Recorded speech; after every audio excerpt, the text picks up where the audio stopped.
Quand on fait une loi binomiale de paramètres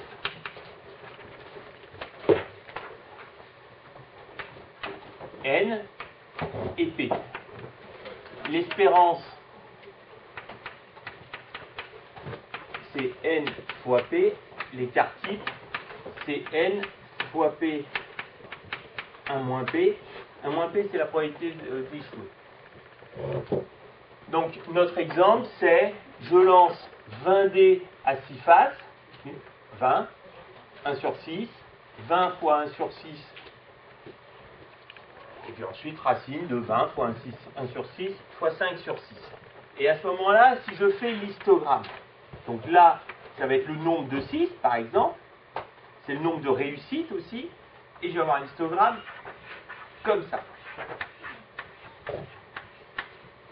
Et plus j'augmente le n, donc si je fais 100 lancers, 2000 lancers, 1 million de lancers, vous l'avez vu à la calculatrice, ça me fait un... Alors bien sûr, les probabilités deviennent très faibles parce que 1 million de lancers, la probabilité de faire 999 997, 6 exactement, est très faible. Mais la probabilité d'en faire entre 900 000 et 1 million peut être plus forte. Donc ça me fait un histogramme, dont j'ai raccourci la fenêtre, qui ressemble furieusement à une courbe. Et le théorème hallucinant, remarquable, absolument extraordinaire, c'est qu'on a trouvé la formule de la courbe. Cette courbe, c'est la courbe de la fonction f de x égale, alors si je l'écris à l'envers, le 1,5 pour faire joli, x moins la moyenne sur sigma au carré. Exponentielle de quelque chose moins quelque chose au carré, elle est comme ça. X moins mu. Pourquoi? Parce que la moyenne est là. Et l'écart type correspond un peu à la taille des branches. L'écart type, il est là. Alors, l'intégrale sous l'air sous la courbe de cette fonction-là n'est pas égale à 1, elle est égale à ça. Sigma sur racine de 2. Voilà pourquoi on divise par ce facteur-là. Comme ça, l'air sous cette courbe est égal à 1. Vous allez me dire, à quoi ça sert? Eh bien, maintenant, on a au lieu de calculer pour un problème, par exemple 1 million de dés, la probabilité de faire entre 100 000 et 120 000, 6, par exemple, si on voulait calculer tout ça, il faudrait l'air de cette zone-ci. Eh bien, l'air de cette zone-ci, au lieu de faire des sommes de la loi binomiale, on va simplement calculer l'intégrale de cette fonction. Comment calculera-t-on l'intégrale de cette fonction? Grâce à un algorithme. L'algorithme, par exemple, des trapèzes.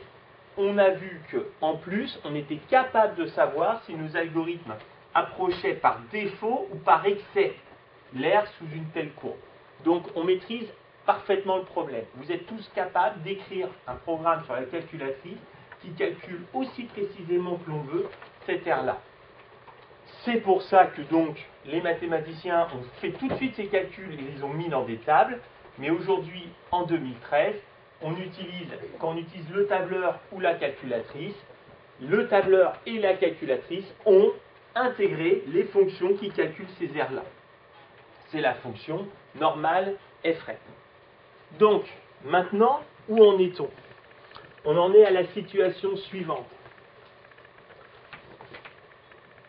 Grand X suit une loi normale de paramètres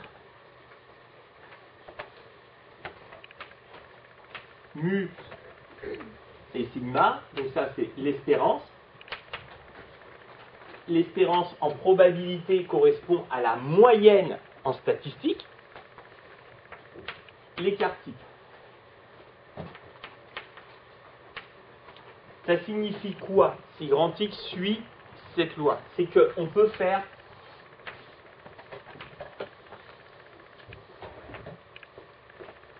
pas un histogramme, c'est une loi continue, mais ça, c'est notre fameuse fonction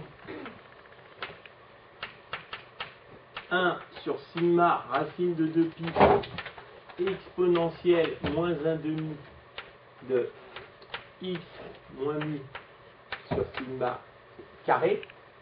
Et à ce moment-là, tout de suite, je fais ce schéma-là. Et si je veux une probabilité sur grand X, mais qu'est-ce que je veux en fait? Je ne veux pas, ce que je veux, ça sera toujours la probabilité d'être par exemple entre là et là. Pensez à mes pommes de terre, qui n'a pas été qu'une pomme de terre soit entre 50 et 70 grammes. Voilà la question. Et à ce moment-là, la probabilité que je cherche, c'est ça. Ça, c'est la probabilité que A soit inférieur ou égal à grand X, inférieur ou égal à B. Et donc, on a signifie que la probabilité que grand X soit entre A et B, c'est l'intégrale de A à B de f de x dx. Hein. Je parle de cette fonction-là. Dans les faits, on le calcule à la calculatrice.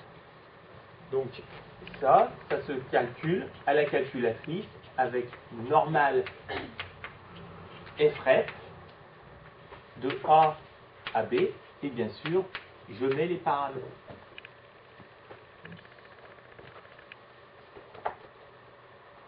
Quelque chose qui est utile dans la vraie vie et que vous devez savoir faire, c'est qu'il y a à prendre quelques valeurs directement. Alors, les valeurs que vous devez retenir, ce sont les suivantes. Toujours faire le schéma. Donc là, c'est mu, là, c'est sigma. Eh bien, ça.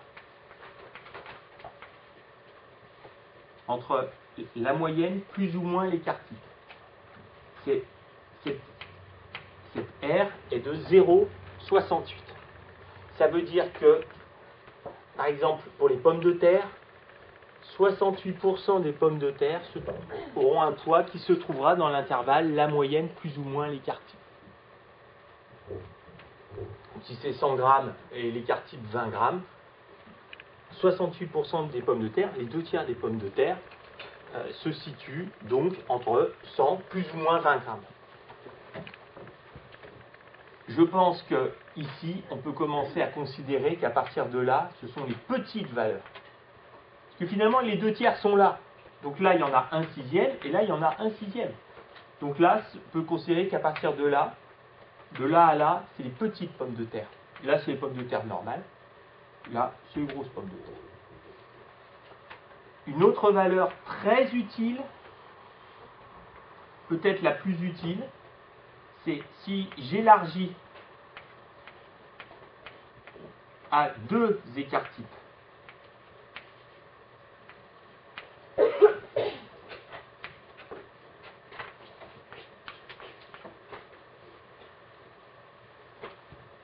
Là, j'ai 95% des valeurs. Alors là, à 95%, on devient dans ce à quoi on peut s'attendre. Ça veut dire quoi? Ça veut dire que si vous me donnez une pomme de terre, je peux dire qu'elle sera dans cet intervalle-là. Une chance sur 20, ça n'arrive vraiment pas souvent. C'est-à-dire que si quelqu'un vous donne une pomme de terre qui est là, vous lui dites eh oh, tu vas filer une trop petite. Hein. C'est-à-dire qu'il l'a choisi, il ne l'a pas pris au hasard. Une chance sur 20, pas déconner. C'est entre là et là. Là, c'est les très petites. Là, c'est les très grosses pommes de terre. La dernière valeur, c'est 3 fois l'écart type.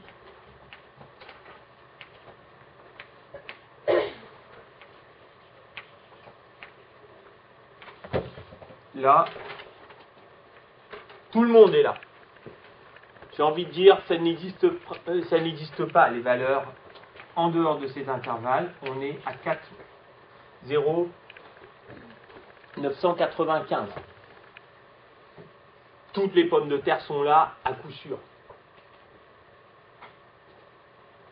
Alors bien sûr, hein, si vous prenez 100 000 pommes de terre, vous en aurez quelques-unes qui y échappent. Mais, donc, ça c'est un ordre de grandeur, ça c'est toujours ce qui est utilisé en sciences humaines, dans les sondages, dans tout.